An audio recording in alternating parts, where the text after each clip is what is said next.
About Steve Fisher. He's one of my favorite songwriters and one of my favorite people. Steve's songs reveal a deep resonance of spirituality and soul searching, seasoned with just a pinch of wry humor and a dash of self-deprecating awareness of the frailty of all of us humans who kind of stumble through this life without a roadmap. Steve seems to see life from just a little bit different angle than most of us, and I think it affords him clear views to universal truths that often escape us because we're just too busy to notice. Steve has roots in East Texas and Oklahoma. He earned a degree in engineering at Texas A&M. In the 80s, he spent time as a keyboard player for the Southern Cross Band. He was a New Folk winner at the Kerrville Folk Festival and not 1889, but 1989. Close. Yeah, the last century. Yeah. If he had chosen a more commercial path, I think we would all know his name and we would probably be hearing his songs in elevators. But that's not who Steve is. That's not who he is. On the other hand, I can't think of very many people who could teach us as much about the art and the craft of songwriting as he can, and that's why he's here. Please give a warm Shriner University welcome to Steve Fisher. Wow. Thanks, Bill. Can I use everything you said in a future It'll be promo? on tape. Oh yeah, so it's public. It's yeah. There you go. It's public domain. Thanks. I love being at Shriner University. Got to be here once before, and my answer to any time you go, want to come to Shriner, I'll go, yes. So let's have some fun and learn some things too. Let's get started. Steve, why don't you play us a song? I'd love to. This is a song from, I think probably within the last 8 months or so, and I'll say something about it afterwards.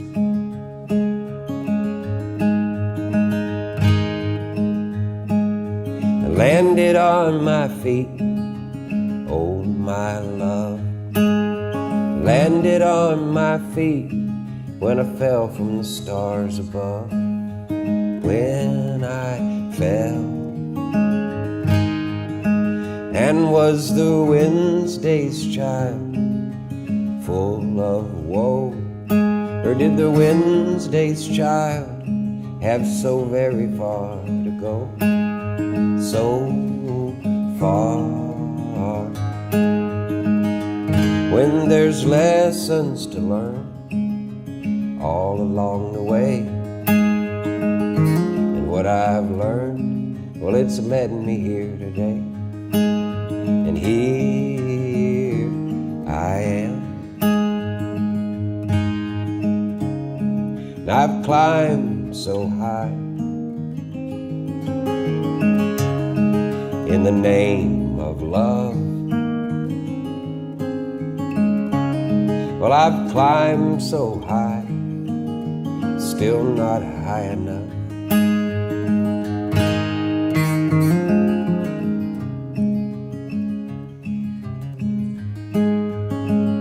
And when I fall, oh my love, but when I fall, I just get back up.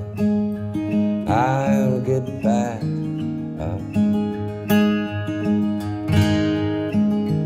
What I find as the years go by, all I know of love, well, it's just being kind. All I know is the being kind. And I've climbed so high in the name of love. I've climbed so high, still not high enough. But I landed on my feet, oh my love. Landed on my feet when I fell from the stars above. I landed on my feet. Oh, my love. Landed on my feet when I fell from the stars above. When I fell.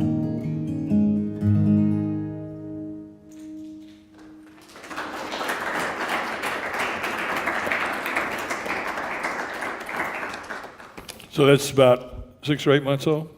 Yeah, in the last year, within a year. Yeah. I was going to say, I was, when I was born, I came out feet first. That's one thing my mom remembered clearly. And when I usually say I landed on my feet, that's what's always inspired. And I say landed on my feet in a few songs, and I'm kind of always thinking, yeah, I did. I came out feet first going, I'm going to check out the lay of the land before I decide to commit to this thing. Okay, let's get the vitals out of the way. What's the name on the birth certificate? Blood pressure is 180 over. What's the name on the birth certificate? Stephen Murphy Fisher. And the place? Tulsa, Oklahoma. And tell us about your music education. Did you have formal or classical training? Oh, no, I didn't have any, no. Well, I played a sousaphone, tuba in the junior high band. Got a blue thing for winning whatever that was. I wanted to be a trumpet player. Can I tell a story? We've only got an hour and a half, right? Right. So I loved Herb Alpert and the Tijuana Brass, and so all I wanted was a trumpet. So when it came around 6th grade time to decide what instrument to play, I'm like, trumpet's it. Is that me? So anyway, I was going to play trumpet, and we have that first day of class, and they go, how many drummers? 40, 50 people. I want to be a drummer. How many clarinet players? They get to they get everybody done except the trumpets and the tuba players, and they go, who wants to play trumpet? And then everybody else in the class raised their hand, and the music director said, we've got to have somebody volunteer for sousaphone, for tuba, for the bass. And I'm going, I have worshiped Herb Alpert for, since I was a baby, and I go, I'm going to play a trumpet. And he kept asking, and nobody would raise their hand, and I just went, it's going to fall to me to raise my hand.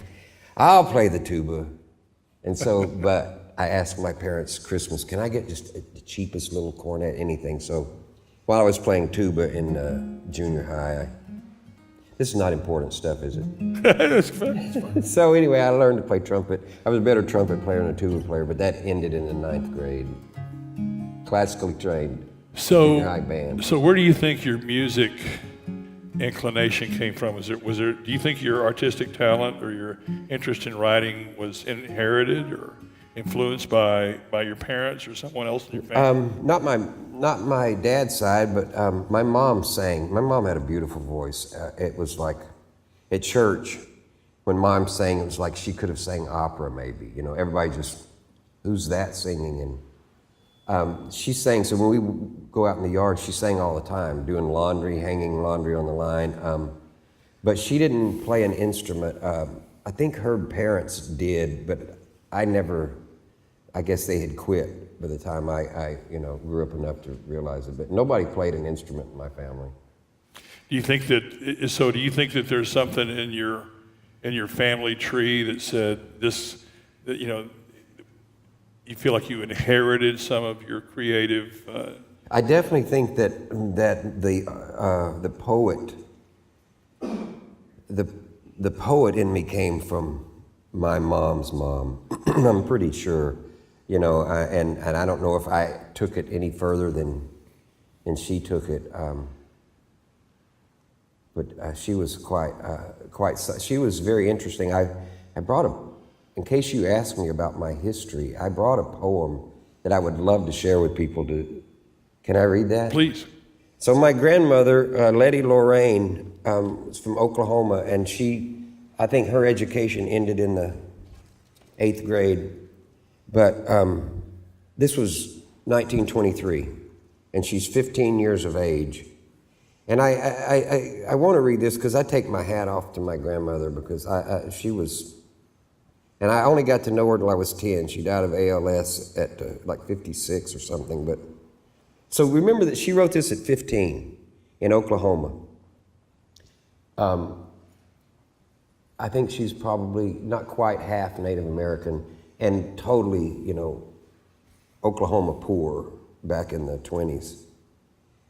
But she met this man that was my grandfather. He was 20 years older than her, and he was a farmer. And the title's The Man I Married. I want to marry a man of the land, but not yet, Albert.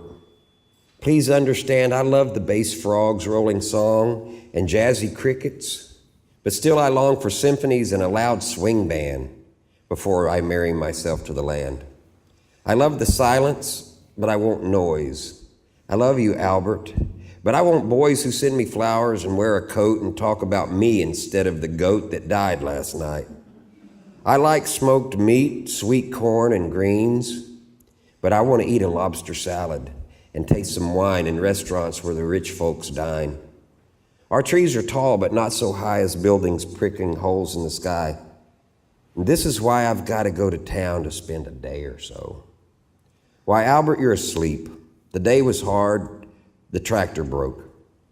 I love him, God, but to keep it so, I've got to make some memories that I can take through winter nights when fire logs pop and tired men sleep or talk of the crop. God, Albert doesn't see, but you understand. A woman wants stars mixed in with the land. She was 15 and about to marry a man 20 years older than her, and I go, and she was quite a something. So we cheated at cards when with ALS, she could no longer talk and she could barely move her hands, and we played cards and we cheated and we'd pass cards around the table and laugh on it. And just laugh. So anyway, yeah, I got it from my grandma. There you go. That answer. And that was your mother's mom? Yeah. I had the pleasure, meeting your mom years ago, and she's a special lady. What's your mom's favorite Steve Fisher song? Wow, she loves them. She loves them all, and lately, I can play her any of the old songs, and she doesn't remember them anymore. But for the longest time, she would listen to my songs to go to sleep every night, and it'd be hard for me to say what's one of her favorites. If you were going to play her one now, what would it be? Wow. Okay. I think this might be right up there near the top because of, let me do this. Where would I do it? Here? Yeah. She gets a big nod in this song. And forgive me if this capo pops off in the middle of the song. We'll see how it goes. Oh, well, here's something interesting about this song. This song pretty much gives away how I write songs. Good. I pick up the guitar and I walk outside, and usually it's nighttime. And this is if I've got something stirring and I've been inspired by something. I have to kind of feel a song coming on. When I feel one coming on, I'll just kind of like try to block out some time. But this song came from living in Texas and taking my guitar out into this horse pasture, like 1 o'clock at night, and writing the song. I just got through helping a friend of mine and his wife build a house, and he had torn up his shoulder, and then his shoulder was on the mend. Well, Johnny's on the mend now, and Kathy is too.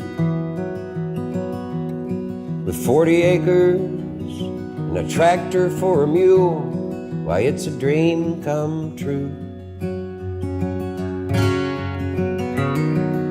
Scotty, he's a dad these days. His little girl, why, she's a dream. And don't you know that in her eyes, he is a king? Millie's up in Kansas somewhere, and old Levi's in the stars. And Bill, he's off in Illinois, he's down on the farm. Yeah, and here I am at 2 a.m. and the words come slow. There's just this life washing over me, and all I know. My dad likes to go fishing with both of my brothers who live on the family land. And though they don't talk much these days, still they'll work hand in hand. My mom is like a cloudless day early in the fall. She's a sweet little Indian summer come to call. Oh, here I am at 3 a.m.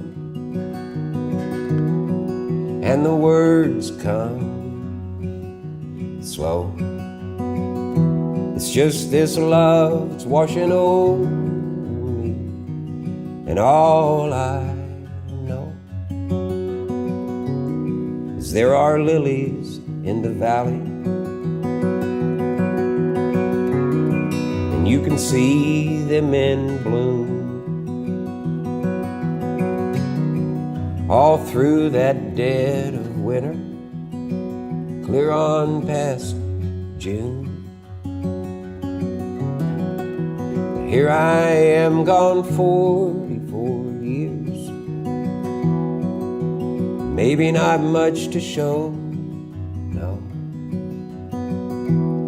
except a handful of these lines I wrote down and the folks I know.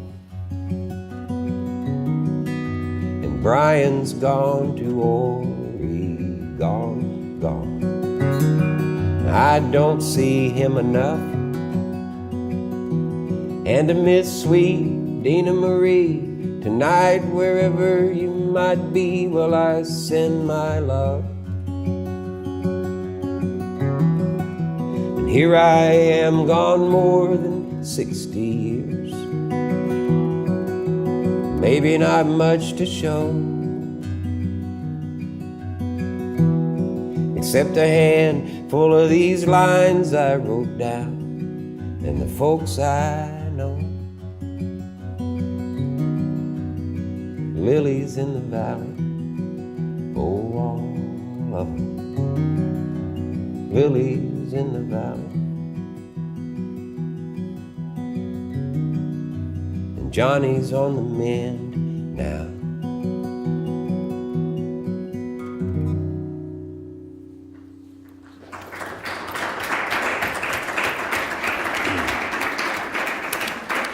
Mom likes that one.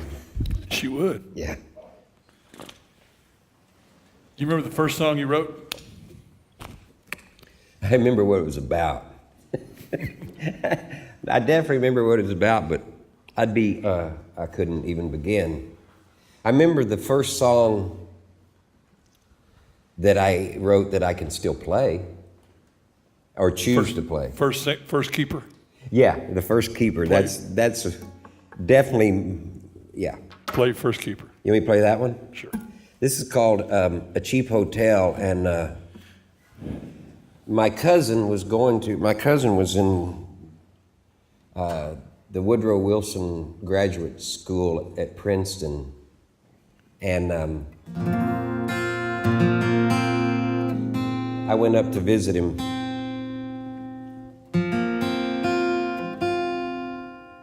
And he was spending, I think he was paying $500 a month for a little room about this big with the sliding door. It was somebody's living room in a house, and I was going to, so it was cold in that little room. It was cold in Princeton. And I remember I was in that little room by myself one day while he was in class, and all I could think of was, I'd like to be in a cheap hotel somewhere south of here. It didn't matter where, so the title's a cheap hotel.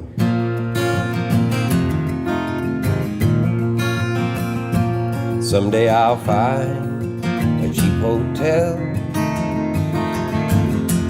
someplace nice with a view, a room upstairs and down the hall, where I'll sit and think things through. I'll have a bed in the corner, I'll have a hot plate by the sink, a chair over by the window, and that's where I'll sit and think. Yeah, well, I might be a millionaire with a fancy woman by my side, a chauffeur at the wheel of my limousine, ready to take us all for a ride. But if that ride moves in a circle, I'll wind up where I began. Yeah, and if I keep on riding, then I'll die a foolish man. I'll have some friends, maybe one, maybe two. I'll receive them at my door. I'll take their coats and I'll invite them in. Ain't that what your friends are for? I'll take my days nice and slow. I won't need that much to do, but watch the world outside of my window, sit and think a few things through. Yeah, well, I might be a millionaire with a fancy woman by my side, a chauffeur at the wheel of my big old limousine, ready to take us all for a ride. But if that ride moves in a circle, I'll wind up where I began. Yeah, and if I keep on riding, I'll die a foolish man. Oh, if I keep on riding, if I keep on riding, if I keep on riding, I'll surely die a foolish man.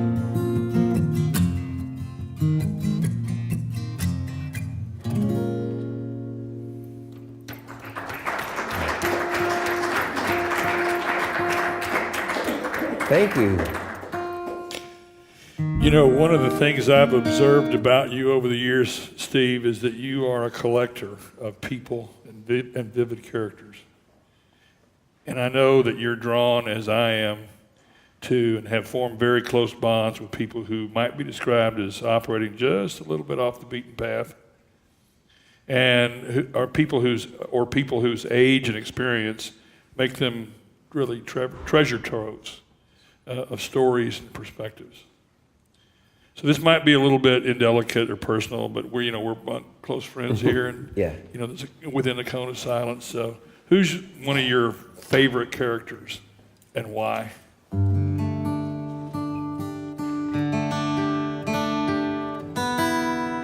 Well, I don't think this will come as any surprise. Our mutual friend, Blair Powell. Blair was a character and a half. His Lakota Sioux name was Walking Hawk. And we don't know how much Sioux he had, but I was living in San Francisco at a time, and Blair sent me a letter. And sometimes you're busy and people call and this is going to be a long conversation, and maybe you let the answering machine pick up, and maybe I let it pick up too many times with Blair, but he sent me a letter one time. I get this letter from Blair Powell, and I open it up. And inside the letter is an envelope addressed to Blair Powell with a stamp on it and a blank piece of paper that says, "Dear Blair." And then inside that is the letter he actually wrote me, but so that I would write him back, obviously. I'm doing all the work for you. Just put something on this piece of paper and give it to the mailman. And I still have that whole thing. I never sent it back, but in the letter, sadly, in that letter, he goes, "One of these days, I just have one favor, and that is for you to sing at my memorial." He said, "I'm not asking you to write me a song, but it's the one appointment I want you to keep." Yes. And so Blair passed away in 06, 07. And it was like November, and couldn't bring myself to, and we were going to have a memorial for him at the Memorial Weekend at the Kerrville Folk Festival. And so I wrote a song for him, and I wound up going to the festival and playing that song at his memorial. But Blair was one of those that one song he didn't expect it, but to me, one song wasn't enough of an homage to Blair Powell, so I wrote him another song about the going down there. Can I play that one? Please. Boy, howdy. If I can get through it. I'm going to check tuning here, see if I'm...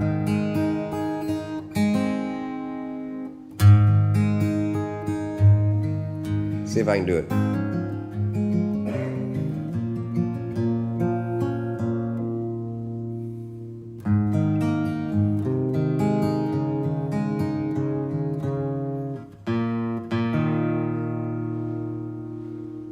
Do we allow time for... We're going to edit this out? This is part of it.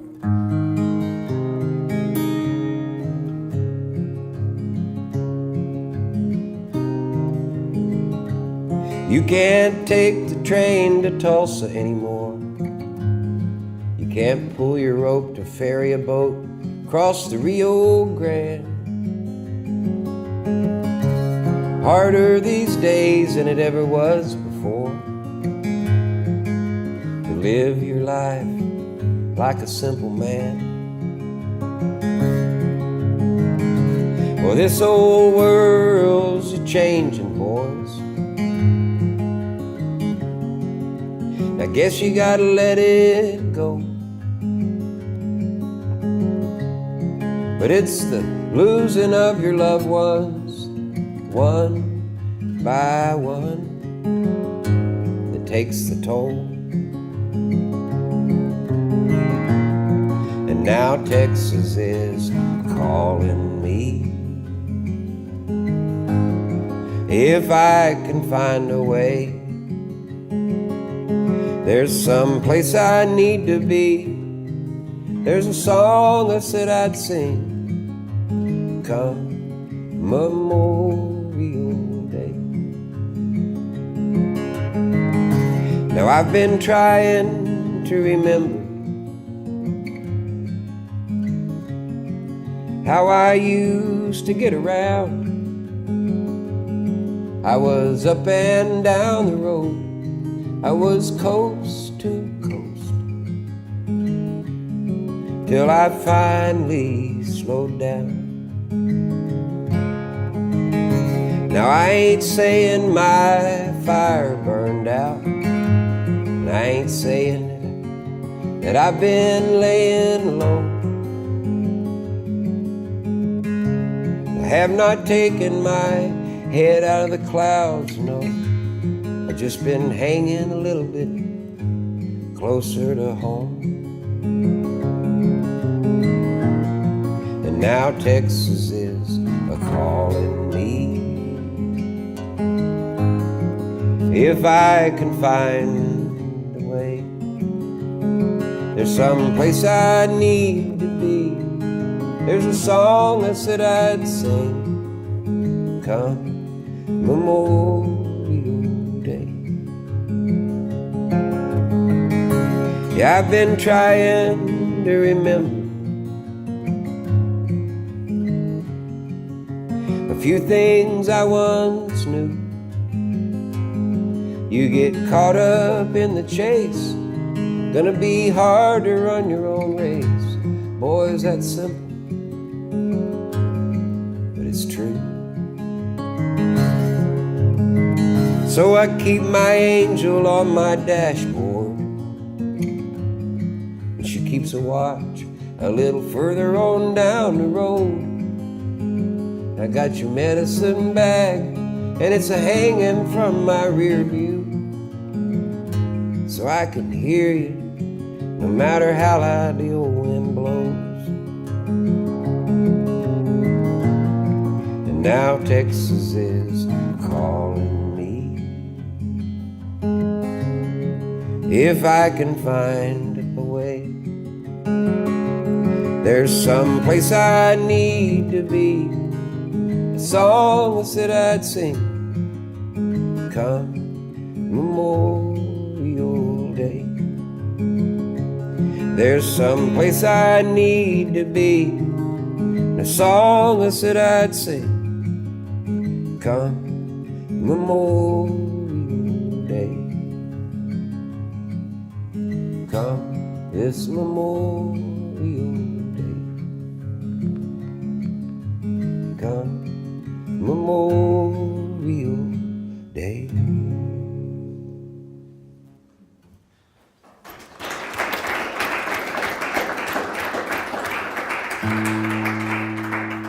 Thank you. I'm going to do a quick cleanup here.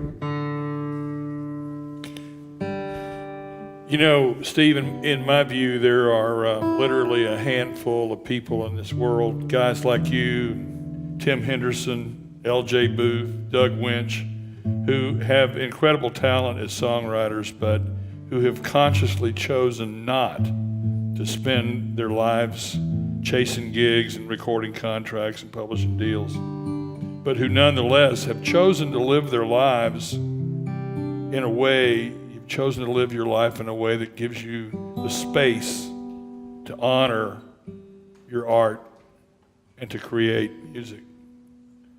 So, and I think that what that is doing is feeding your soul, even though it might not be putting food on the table. And it's a fascinating line you walk. I guess what I want to know is, how does that, you've been living that life for a good long time now. How does that feel to you, and how does that manifest itself in your songs? Well, I came about it honestly enough, and I didn't realize what I was doing when I made the original decision. Back when we were touring in the I started kind of in the late '80s, mid to late '80s, and for the longest time you could call somebody up and you could book a 2 or 3 month tour 2 or 3 months in advance. I was fine with that. And it wasn't much longer. It was like, by the mid '90s, you had to book a year in advance. And I wasn't ready to, I didn't know where I want to be a year from today. Say, you want to book a gig, well, a year from today. I might want to be fishing a year from today. I might want to be hanging out with my dad or my mom. I might be, going camping. I just realized I didn't want to plan my life in advance, and one of my goals was always to try to live as present as I could. And I realized if you plan your life in advance, then you're not living in the present. You're living in, you're always reaching for the next thing. And so my pursuit has been to try to live in the present moment and basically capture what life washes over and over you, living in the present and taking as much of it in without being distracted with looking ahead. So I guess I could say that most of the songs I've written the last 25 years come from that choice of just living the old thing, be here now. That is very true, and from the being here now perspective, I think you can bring more of the nuances of life. You can bring them into focus. So you said something in the beginning about, bringing things into focus, and that's just it. It's not being distracted by a future that allows you to see the now a little more clearly. Should I play a song that speaks to that? Sure. Let me see if I've got one on my little cheat sheet here. Probably not. I got close on this, but I don't think I got it all the way. Oh, well, how about this one? It may not. This is an older song, and this may not. Oh no, let's do this. This is the one.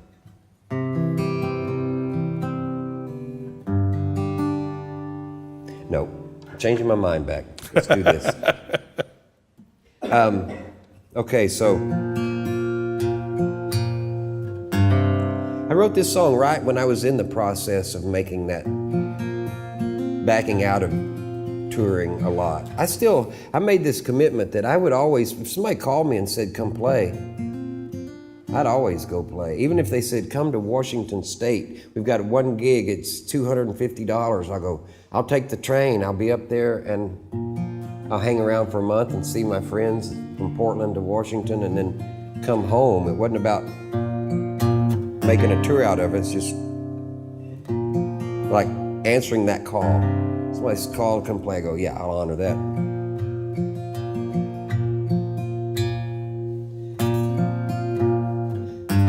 Can't make that E string good. I called my best friend, Bill, this morning. I said, Bill, you know what I done? I packed my truck, I'm leaving heaven. I'm leaving heaven, did you want to come? Seems like heaven's getting overcrowded. Well, people keep coming here two by two, while I'm standing in the shade of some angelic parade, staring at the gold dust on my shoes. Oh, and I'm dressed in my robe of purest white, with these big old wings, they don't fit me right. When I'd rather see than be blinded by the light, here in this land where there is no night. I said, Bill, there once was this old farmer. He lived on a river dark and brown. Yeah, and you know, it's where I'll go.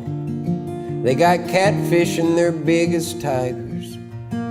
They say they'll always bite when the sun goes down. So I'll be taking me just a little leave of absence from my home here in the sky. I'll be heading this truck way down south for Texas, where I left my sorrow and I left my pride. And I may think of my home in the sky,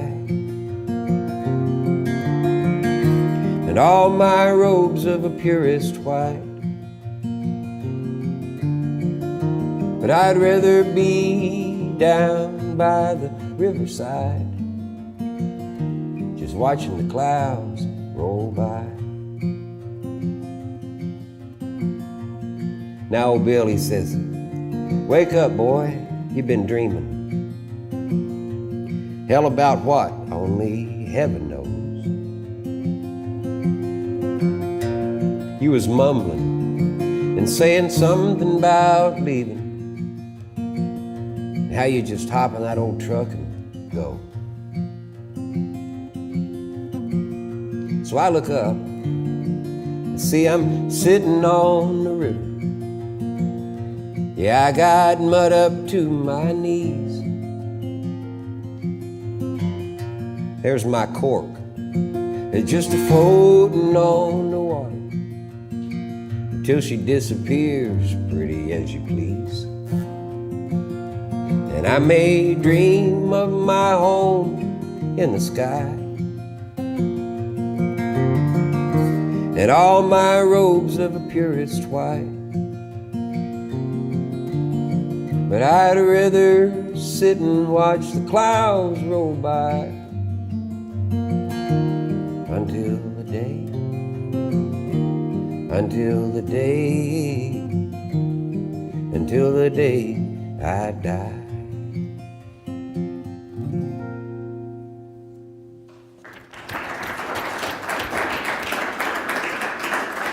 Thanks. When are we doing the easy question? So, you know, I've heard you often, both in your songs and in conversation, express a deep gratitude and joy at being able to live the life that you do and have the freedom to create the time in your life to write. Yet I know it has its challenges, and I know there were probably times when those challenges led to self-doubt. Do you have a song where you're working through some of those things? They're all working through that. It's all, and I don't know that it's so much self-doubt as it's, I've said that being a songwriter, to anybody in here, I don't know, people that write songs, if you sit with yourself and you write from that reflective, quiet place, then you are basically availing yourself of the best auto mental health therapy you can get. It's kind of like you're listening to what's going on inside, and so it may not be so much self-doubt as it is correcting your trajectory. And I also have this visual that all of us are all still 6-year-olds, or pick a year, whatever number you like, but to me it's like 6-year-old, and I always use this I call it losing my balance. When the world gets to be, you know, too much and I lose my balance, that means your patience, that means whatever, your temper, it doesn't matter. I lose my balance and I fall. It's like what happens is your inner child is on the sidewalk with a scraped knee, maybe holding back tears, maybe actually crying aloud. And you can be, the adult you can be going through your day-to-day life without ever, it might take you days or weeks or months or years to recognize that your inner child is on the sidewalk with a bloody knee.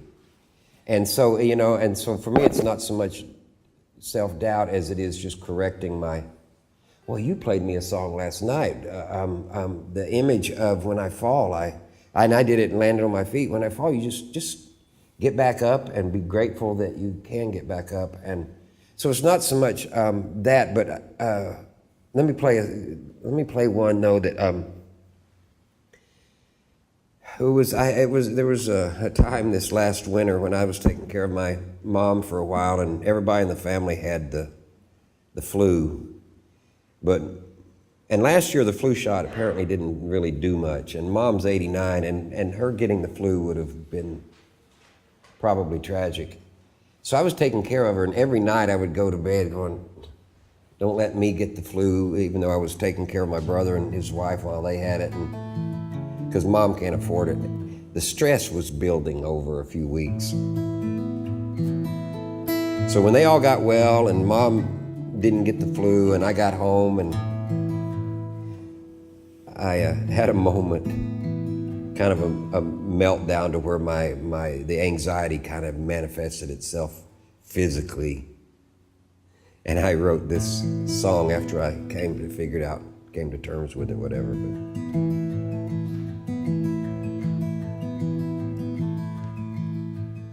it's been more than 20 years since I first saw the light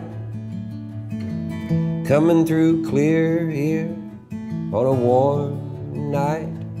Now I see the world in black and white, and all the colors in between that paint the beauty and the tragedy that's in everything. I see the blind lead the blind without a clue of where they're going. And of course I live with that same not knowing. Oh, but I believe every step I take for love gets me closer to a glimpse of what I'm made of. And I'm not giving up, though it could be time. I'm not giving up, but someday I might. 'Cause maybe I'm broken. Maybe I'm just broken. Maybe I'm broken. Oh, but maybe someday I'll break wide open. Maybe someday I'll break wide open. Sure feels like I've come a long way down a one-way track without a thought of turning back to see a molting wing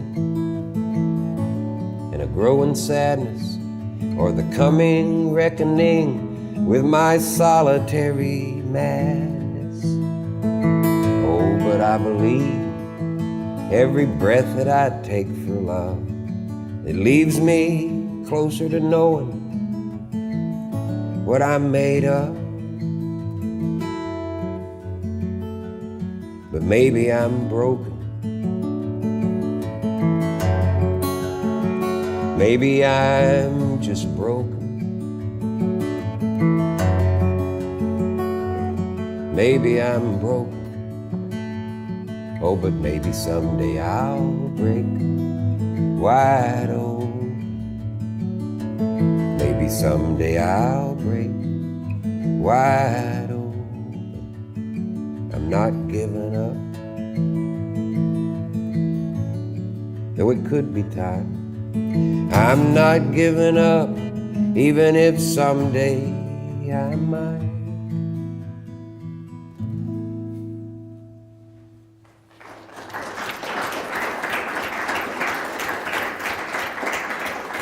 Thank you. What I want to say is that, I'll own that, but the one thing I don't do, I don't beat myself up. I look at what's going on and I try to redirect it, but it doesn't serve any purpose to beat yourself, to beat yourself up. So that when I hear self-doubt, I kind of think of that. I try to keep my finger on the pulse of the inner child and how he's doing. It makes it hard to live in the world sometimes, because the inner child's always going, what the hell's going on? But anyway, next question. Well, let's just keep going with that for a minute. I think a lot of your songs reflect what I would call a heightened spiritual awareness and sensitivity. And I know that, when you played here at Shriner a a couple of years ago, one of our more astute and discerning audience members told you after the show that she would define you as a psalmist. Yeah, that was lovely. Yes. So how much are your songs a reflection of your spiritual journey? And would you? Well, I think it's all that, because once you quit, my songs come from sitting. It can't be sitting in silence because I'm playing a guitar, but I play guitar and I hit a chord. And here's the thing: it's kind of like there's a welling up, an emotional welling up, and you when the time is right, I'm playing guitar, playing piano, and I can feel like maybe I could get in touch with what that welling up is. So I play, and if I'm lucky, I have this thing where I say it's kind of like I find the right musical thing, and it inspires this huge rusted old door to like kind of start to open. And once it starts to open, you can get your way in there, and inside that is this infinite room. And my friend that wrote her dissertation on songwriting, I said, it's kind of like that. In that room's where all the great songs come from, because you go in that room and you sit in a mentally meditative, quiet space, but while you're still playing the guitar, but your mind is clear, and you're in this room where all the crystalline ideas come. That's all really vague, I know. It's like that. I can't teach a songwriting class. It's in this dark room where the crystals show up, and that's how it all happens. But we're going to keep drilling on that for a minute. But was I going somewhere? No. Well, I want to keep drilling on that for a minute. So I know that you know what you're describing in that creative process is somewhat unique. But for the sake of our audience, and especially our students who might aspire to be songwriters, take us. Think about maybe one of the more recent songs, or a song where that creative process is still very vivid in your mind. Take us through that process. Well, okay. First of all, I have to complete that last thought, and the thing was, all the songs come from that inward journey. They're songs from that road of the inner journey. And what life looks like and feels like, trying to make sense of it. And well, let me play one that I hope it's not too vague, but I think I would. Okay, no, let's do this. It's kind of hard to. Unfortunately, or fortunately, most of my songs are very, they're usually about one thing, and that's trying to be present.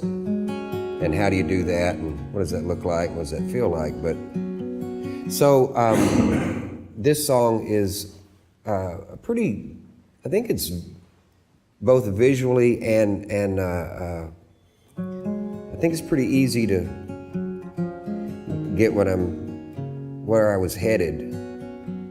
It's like it's an exhortation. I write a lot of songs that I need to hear myself exhort me in this way to be steadfast in my, whatever it is.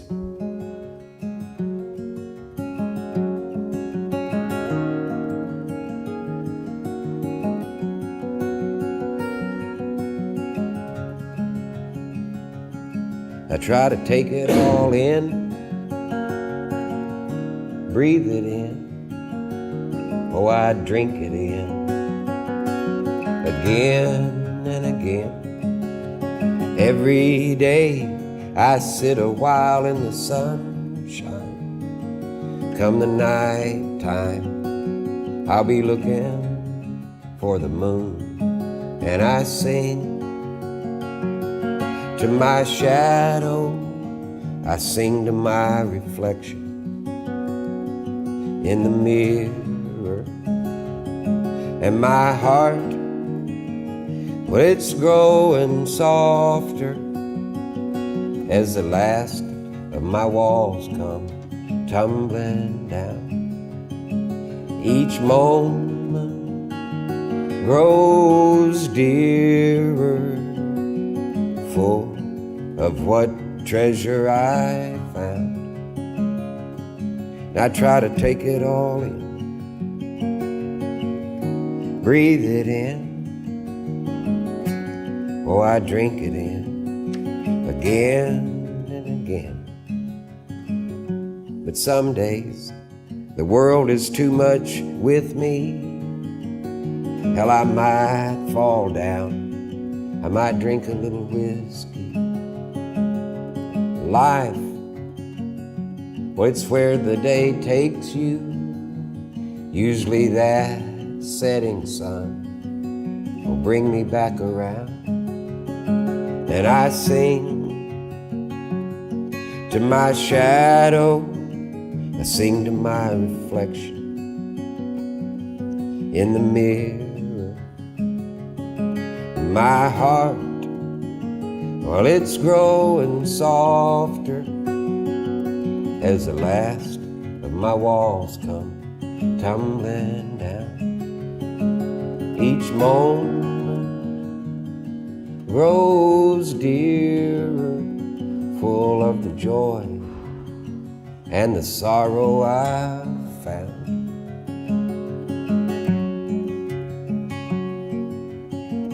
And I breathe it in, or I drink it in. Every day I sit a while in the sunshine. Come the night time, I'll be looking for the moon.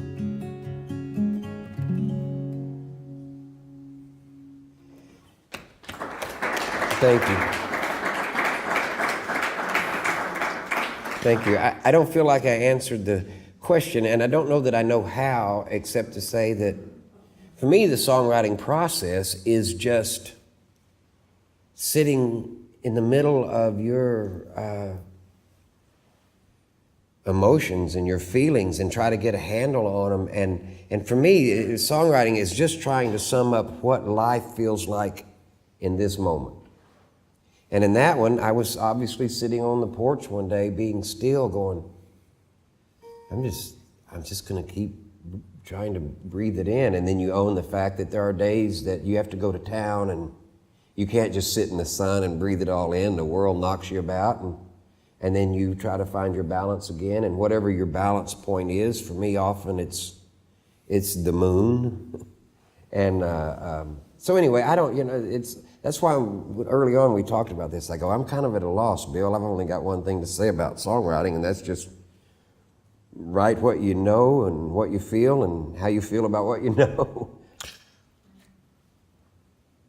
A little bit, to me, a little bit like Guy Clark. You have an amazing ability to make things that are really complex and difficult, complicated, sound very like they just sort of fall very simply out in these simple turns of phrase, and it just seems like, gosh, it would be very easy, I think, for people listening to think, boy, this is just a very easy unconscious process that you go through, and I'm not sure I believe that that's true. So, I mean, talk about that a little bit. Well, how do you make it all seem so simple? I don't think I don't go. It's weird. Sometimes it feels like I'm writing word for word exactly. Like if you want to get from point A to point B, there's two ways to get there. One's directly, and one is the scenic route. And I think that in songwriting, I take the scenic route because for all kinds of reasons. And sometimes I don't think I'm very good at it, and I think I take the direct route. And the reason being this: if you take, let's say you're a bus driver, and you've got people, and you're on a tour guy, and you're driving the bus. You can do this. You can just drive up to the monument, and you go, there it is. And people go, yeah, there it is. Or you can take this route to where everybody catches it out of the corner of their eye, and they catch their breath. They go, they saw it for themselves instead of you telling them where to look. And sometimes I think I'm not very good, and I'm just telling people, look there, instead of letting them see something or find meaning on their own. But I don't know about the complex. I think mostly what I try to do is just make sense of it for myself and tell it with, this is that thing. Is it allegory? Is it analogy? It's everything's, everything's symbolism. Like, is the moon always the moon? No, it can be anything, but I kind of lost my little thread there, but I think mostly I try to tell a story in a way that maybe it's a little bit too obtuse, but hopefully if there's enough kind of, images in there that work or bring something to mind, then maybe it works and people can find some meaning for themselves, the audiences can, but I can't construct that. There's no way I can't construct it. There's no way I can sit and think up these things that I write. It's just my language, and it's just the way I relate to life and the meaning I find in it. I can't sit and I can't emphasize that enough. I can't sit and think these things up, and it's just my language for what life feels like in this moment. Is I'm trying to capture this moment, and this is the language I have for how it feels. So in a way, that's not, and it may be I'm writing a song that's point A to point B for me, but nobody else will pick that up as a direct route. They'll come about that accidentally. And again, this may all be what is the word? Not clear.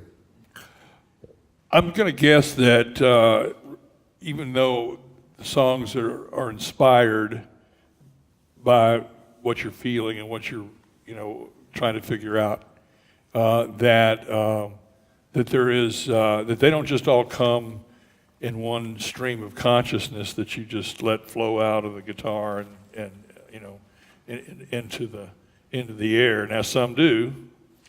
Most. Probably 99.5%. Really? Yeah. So you don't find yourself editing much? Yes, I've gotten really good at editing on the fly. My songwriting process is I'll start, okay, I'm feeling a certain way, and let me just kind of noodle through this one for a minute, and then I'll talk about it. But so I'm playing the guitar and I'm feeling something. And I'll come up with the opening line, and if the opening line gets my attention, then I'll sing that line, and I'll figure out how I want to sing it, maybe how I want to play it. And then the next line comes, and before you know it, I've got maybe 4 lines, a verse. And I'll keep singing that verse over and over. And as I'm singing it over and over, I'm both polishing the words as they go, as they're metered in the song, and I'm refining the melody line that I sing. I may even be refining the guitar part a little bit. And while I'm doing that, while I'm, sanding and working on the first verse, the whole time I'm trying to listen for where the song wants to go. And if it goes to the first line of the second verse and I like it, the process continues. If I don't like it, I'll try 2 or 3 things in that line. So when I say I don't edit, I completely edit on the line, on the fly. But what's happening is, can I stop this for a second and give this a little analogy? Talking about, to me, this is what it's like.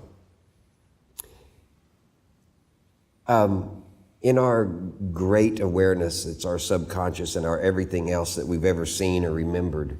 It's in our brains. And to me, okay, we can't always access it. So it's kind of like in that little hallway between bedrooms, there's that, or maybe it's in the garage, there's that door that pulls down and a little ladder that goes up to the attic. And up in the attic are these boxes and boxes and boxes full of all the things you've seen, all the things you've heard, all the things you've felt. Okay, well, you go up there and you kind of like start taking stuff out. So there's that you that's taking stuff out of the boxes in the attic and looking at them, and that's the how do I see it? Okay, in the songwriting process, there's the muse, the inspiration, and then the editor. So this person in the attic is handing them down to the other you that's down there with the guitar and looking at these pages, and yeah, I like this, and before you know it, they've got a whole pile of stuff on the table, and the person with the guitar is working through all this information coming from there, and it's kind of like I don't have that separation. The person up in the attic is kind of handing down mostly finished stuff, and I don't question the person in the attic handing me down the stuff. We talk about it maybe about 3/4 of the way up the ladder. And this is why my songs are weird, because that's the way my mind works, and sorry about that. I think that was pretty good. I'm letting the guy in the attic choose, and I trust that what he pulls out of the boxes is what's going to go on. So, let me play this one. Yep. Because this is the way they happen, and if I don't finish a song pretty much in that rush of inspiration and simultaneous editing and polishing. And the other thing is that when I'm done, like maybe it's an hour, maybe it's 3 hours, but when I've got it all in my head, I don't write the words down, but when I've got it all in my head, here's my measure for whether or not I'm gonna keep playing the song. If I like it enough to play it 100 times in the next 5 hours and 500 times in the next 2 days, then I'm probably going to keep that song. And the one thing I think a lot of people that write songs don't do is sand them enough. You don't go build a piece of furniture and just nail it together and say, here's my table. You nail it together and then you sand on it for days, or you putty it and sand on it, or whatever you do. But so my process is staying with it till I'm pretty much like it, and then if I can keep playing it for the next 2 days and always get a lift out of playing it, and it's still talking to me, and I'm enjoying it, then it's probably there to stay. I wrote this one, last song I wrote before my dad passed away, when I was taking care of him. And well, the only thing that keeps me sane is the knowing I don't know that much of anything, and by that I mean I'm hopeful. By that I mean I'm hopeful, yeah.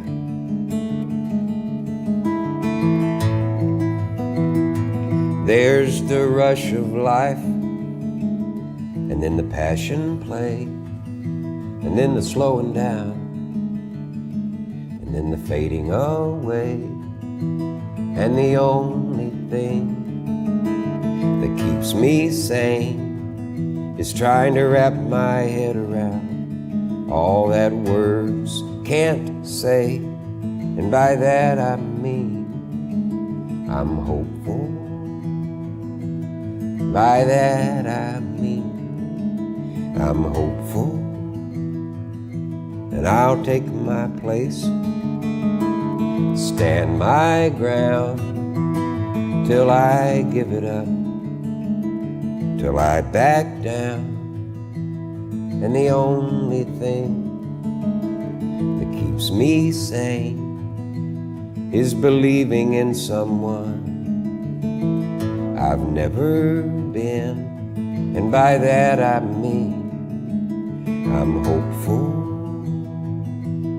By that I mean I'm hopeful. Though I can be a blind man without your eyes, so wandering lost, that'd be no surprise. A blind man, but an open book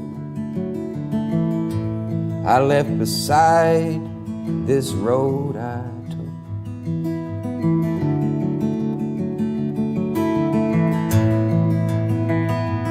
It's a short, sweet life, but some days drag on, where all I want to do is sit in silence till the day is gone. And by that I mean it's the only thing, it's the only thing that keeps me sane. And by that I mean I'm hopeful. By that I mean I'm hopeful. By that I mean I'm hopeful.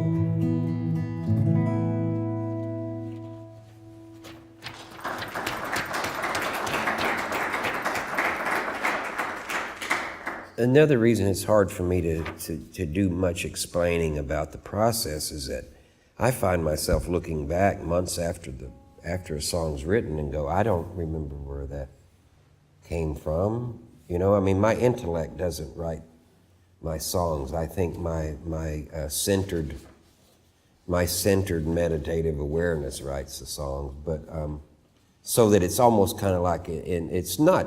There's not some real cosmic, what do they call that, trance state. It's not that. It's just being very clear and your mind's very still. And so, you know, but I don't know if I've answered one question right yet. Am I getting a grade? I think I'm failing, Bill. No, I don't think so. We're about to turn, I'm hoping we still have some students here. And, Yes.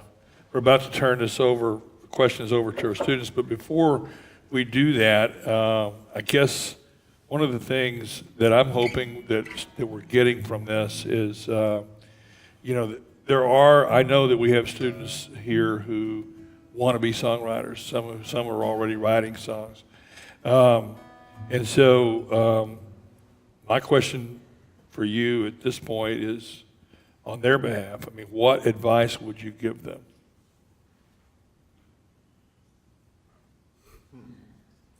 It's a big question. Let me think. Well, I think it's sit with yourself and be as honest with yourself as you can about what you're feeling in the moment and what you're trying to say.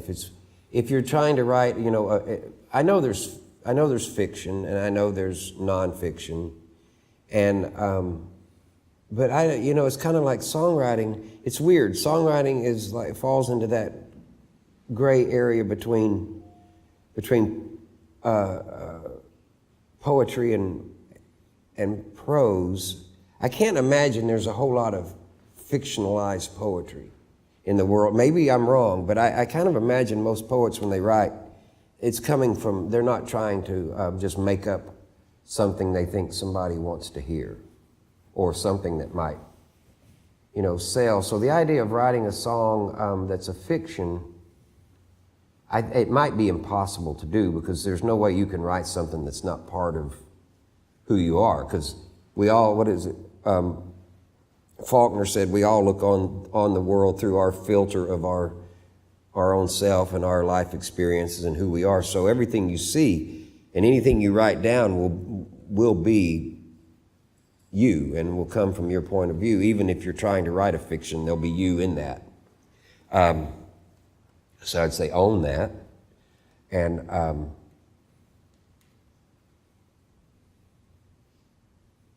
I don't know. I think it's kind of what are you... Okay, I had this conversation with John Fulbright one time, and this is the other thing. Are you writing for an imaginary audience? Are you writing for an imaginary critic? And I go, honestly, I'm probably, at this process I go through of the editing on the fly and making it smooth and polished, and I'm just doing it so that it's pleasing to me and so that it feels finished. It's kind of like you have your own sense of quality. If you're a furniture maker, you don't go ask your neighbor if this piece of furniture is finished. You are a furniture maker, and these are my standards. And my standards are my standards, and one of those standards isn't so much, it's not very priority for me if somebody else likes it. I love that if I write a song and somebody, it resonates with someone else, that's wonderful. And John says, he goes, and he's very honest with himself too when he writes, but it's like, he goes, I'm sitting at the piano and there's a room of 150 people over there sitting in the dark, and I have to be honest with my words, but at the same time, I have to push it to where they're entertained, to where they want to stay and listen. And the difference is that I'm just too lazy to do that.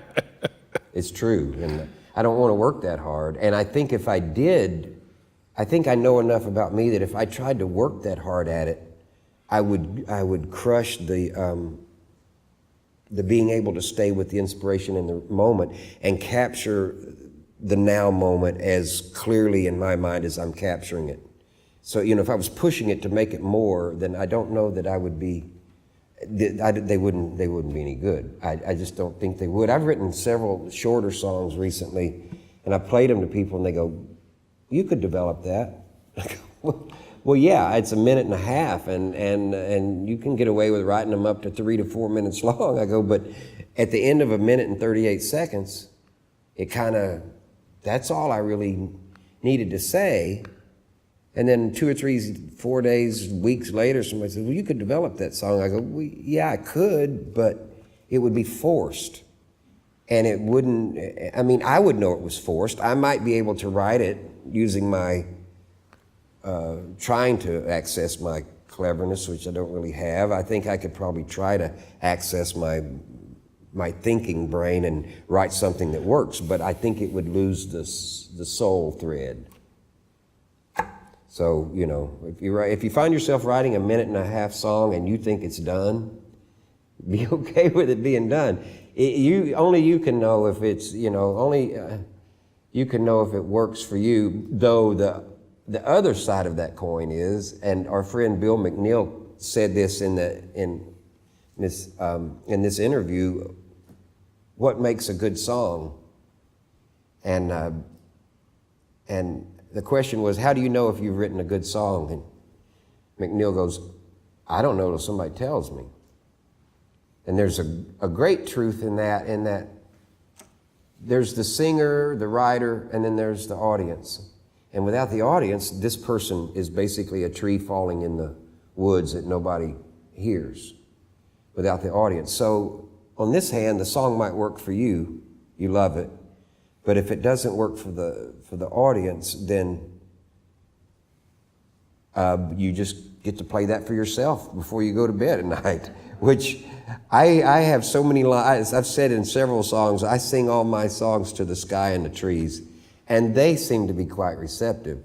But McNeil goes, you know, the only time I know if a song's good is when somebody tells me it is. And that's wonderful. When that happens too, that means you know you've accomplished both things. You've been true to yourself, and I'm sorry about that. You've been true to yourself, and it worked for somebody, resonates with somebody else.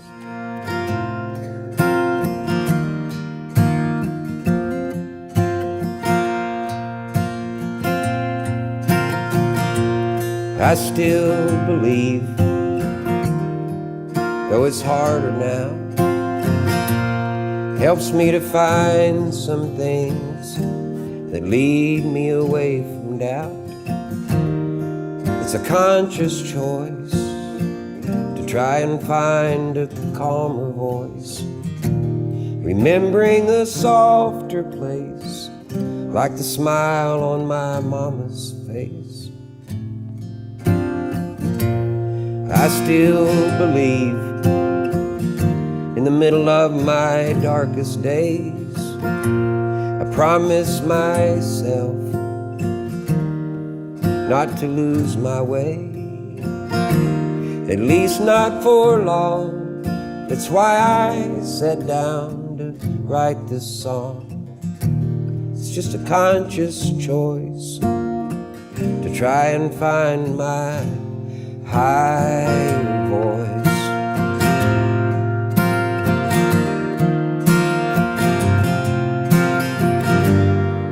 I won't look away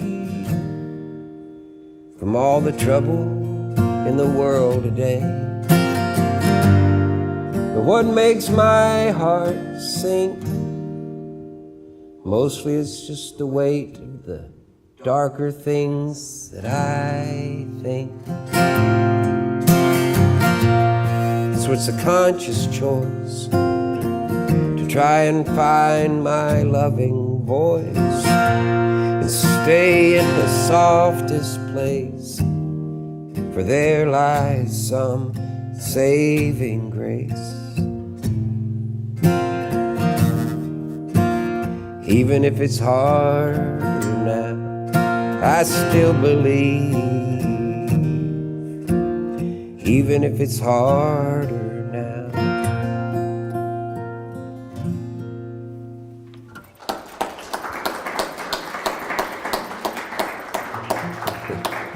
Coping Skills 101.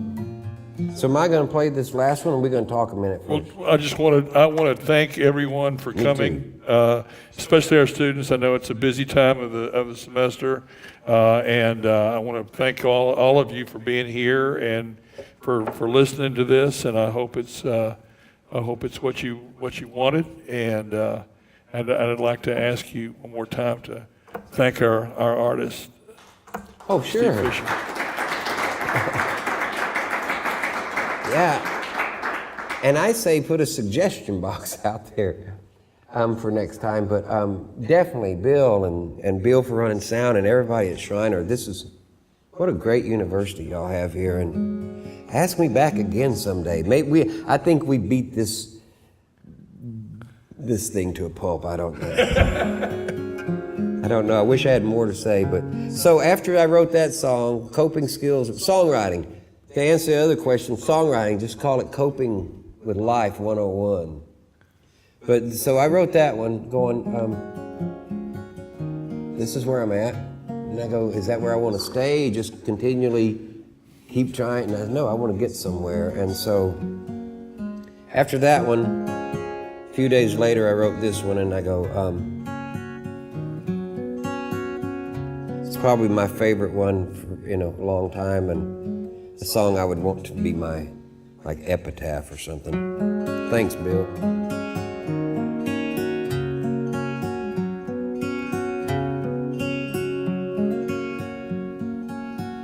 Give my love to all the trees that fall down, that fall down. Give my love to the lakes and the streams and the rivers that turn brown. Give my love to the sky above, to that big and wide, beautiful blue. And tonight I say a prayer to the God in all of you. Give my love to the newest born, to the elders here, to the weak and worn. Give my love to the sweet and the kind, and the gentle hearts and the worried minds. And give my love to the fool on the hill with his watchful eye, standing still. and to those who know not what they do, may God help you. To those who know not what they do, may God help you.